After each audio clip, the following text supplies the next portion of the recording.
Hi sister. என்னென்னு சொன்னால் அம்மாவுக்கு வந்து தைராய்டு பிரச்சனை இருந்துச்சு தானே. அப்போ 31ஆம் தேதி, அதாவது நாளைக்கு வந்து கிளினிக் இருக்குது. அப்போ இன்றைக்கி வந்து பிளட் எடுத்து செக் பண்ணி பார்த்தவங்க. சுகர், தைராய்டு எல்லாம் செக் பண்ணி பார்த்தவங்க. தைராய்டு வந்து குறைஞ்சிருக்கு சிஸ்டர். முதல் வந்து 7.46 இன்னும் இருந்தது எங்கள் அம்மாவுக்கு. 12ஆம் மாதம் தான் எங்கள் அம்மா கடைசியாக செக் பண்ணி பார்த்தது. போன வருஷம் 12ஆம் மாதம். அப்புறம் இடையில ஒரு செக் பண்ணி பார்த்துவாங்க. அது வந்து 5 இருந்துச்சு. இப்போ 2.7 இருக்குது. நல்லா குறைஞ்சிருக்குது. இது வந்து யூஸ் பண்ணுறதால ஸ்டார்டிங்கில் அவங்களுக்கு இது போட்டோன்னே ஒரு மாதிரி தலை சுற்றுது அப்படி இப்படின்னு போய் படுத்துருவாங்க அப்படியே. அப்போ என்ன விட சொல்லிட்டு ஒரு பயம் ஒன்று இருந்துச்சு. பிளட் செக் பண்ண போகிறேன்னு சொல்லியும் குறையில்லை அப்படி நான் இருக்குன்னு சொன்னால் அது இந்த மருந்து வந்து யூஸ் பண்ணுறல அப்படின்ற ஒரு ஐடியாவெல்லாம் இருந்தேன். அப்போ இங்கே வந்து பார்த்தோன்னே தான் ரிப்போர்ட் வந்து போகலான்னு பார்த்தா நல்லா குறைஞ்சிருக்குது.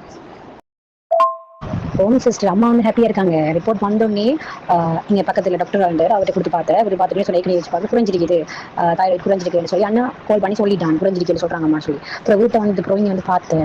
எல்லாருமே சந்தோஷப்பட்டாங்க. அம்மாவுக்கு ஃபீல் ஆகுதான் அந்த கட்டி வீங்கிருக்கிறது தானே, அந்த வீக்கம் குறைஞ்ச மாதிரி ஃபீல் ஆகுதான்னு சொன்னாங்க. அவங்க சில டைமில் போட மாட்டாங்க இந்த குளிசை.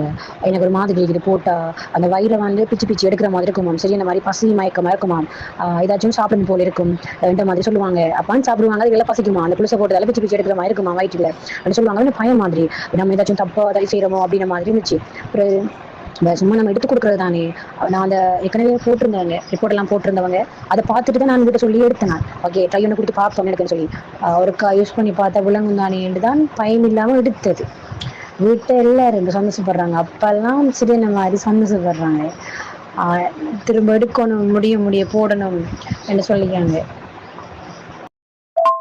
சிஸ்டர் அவங்க வந்து இப்படித்தான் குடிச்சாங்கன்னு சொன்னா, அவங்களுக்கு வந்து நான் என்ன நட்ஸ் மாதிரி தான் சாப்பிட சொன்னேன். அவங்களுக்கு அது கஷ்டமாமன்னு சொல்லி அவங்க வந்து அப்போ நான் சொன்னேன் சாப்பாட்டோட எடுங்க, அதுவும் மேலான்னு சொன்னாங்க. அவங்க தண்ணி போட்டு தான் எடுத்தாங்க. சாப்பாடு சாப்பிட்டுட்டு தான் அவங்க எடுத்தாங்க. தண்ணி போட்டு தண்ணி வந்து இப்போ நாங்கள் மருந்து பொதுவாக நாங்கள் மருந்து எப்படி குடிக்கிறோம் அதே மாதிரி தான் அவங்க எடுத்தாங்க. அவங்களுக்கு நட்ஸ் மாதிரி அதை கடிச்சு சாப்பிட இயலான்னு சொல்லிட்டாங்க. அதே மாதிரி மார்னிங் வந்து ஒரு கேப்சியூலும் அடுத்து வந்து லஞ்சுக்கு ஒரு கேப்சியூலும் எடுத்தாங்க. அதோட சீனி கோயில் வந்து மார்னிங் ஒரு 10 மணி அந்த அளவுக்கு மாதிரி சீனி கோயில் வந்து ஒரு ஸ்பூன் வந்து குடிச்சிட்டு வந்தாங்க டெய்லி. அதோட கொஞ்சம் நல்லா 2-3 நாள் விட்டும் குடித்தாங்க. அதுக்குள்ளே குடிச்சிட்டாங்க அதை ஃபுல்லாக. இப்போ தான் எனக்கும் ஹாப்பியாக இருக்குது.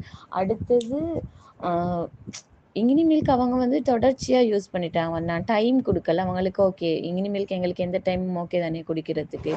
அப்போ அப்படி குடிக்க சொல்லியிருந்தேன். அதே மாதிரி